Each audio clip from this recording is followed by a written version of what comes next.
ជួបត្រានត្រៃរូបអូននេះហើយឆ្លៃត្រូវបេះដូងជីវិតមានន័យជួបស្រីដំបង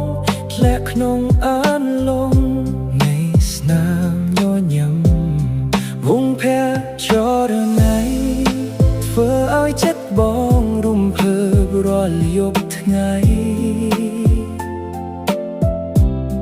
គ្រាន់តែបានឃើញក៏ធ្វើឲ្យបេះដូងមានន័យជាងមុនទៅទៀតអូនប្រហែលមិនដឹងថាមាននោះសំណាក់លួចស្រឡាញ់អូនពីចុងថ្ងៃត្រឹមសំលឹងមើលនឹងលាក់អារម្មណ៍ក្នុងចិត្តមិនហ៊ាននិយាយស្នេហ៍គេតែឯងមិនហ៊ានស្ដីថាដួងចិត្តសៅកាព្រោះចិត្តចង់ក្បែរស្នេហាមួយនេះឲ្យខ្ញុំលប់ឡាយបេះដូងចង់ថែតែមាត់មិនហ៊ានចង់ប្រាប់អូនថា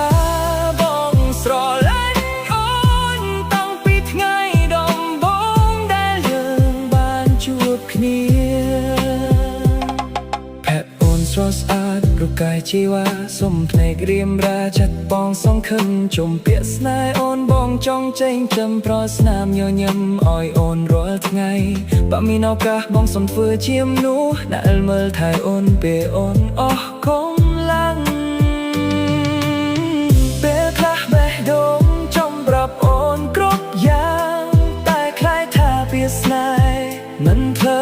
ឲ្យយើងឆ្ងាយដូច្នេះបងបានត្រឹមរក្សាទុកក្នុងចិត្តនៅអារម្មណ៍ពិតដែលមានចំពោះអូនស្នេហ៍គេតែឯងមិនហ៊ានស្ដីថាដួងចិត្តសៅកាព្រោះចិត្តចង់ក្បែរស្នេហាមួយនេះឲ្យខ្ញុំលប់ឡាយបេះដូងចង់ថែតែមាត់មិនហ៊ានបើថ្ងៃដែលមួយអូនបានដឹងចិត្តសួរឲ្យស្នេហ៍នេះមិនក្រំជាក្តីស្រមៃនិស្ស័យវេលាដែលជួបប្រាំរៃរូបអូននេះហើយឆ្ងាយត្រូវបេះដូងជីវិតមានន័យជួបស្រីដំបងធ្លាក់ក្នុងអានលងនៃស្នាមញញឹម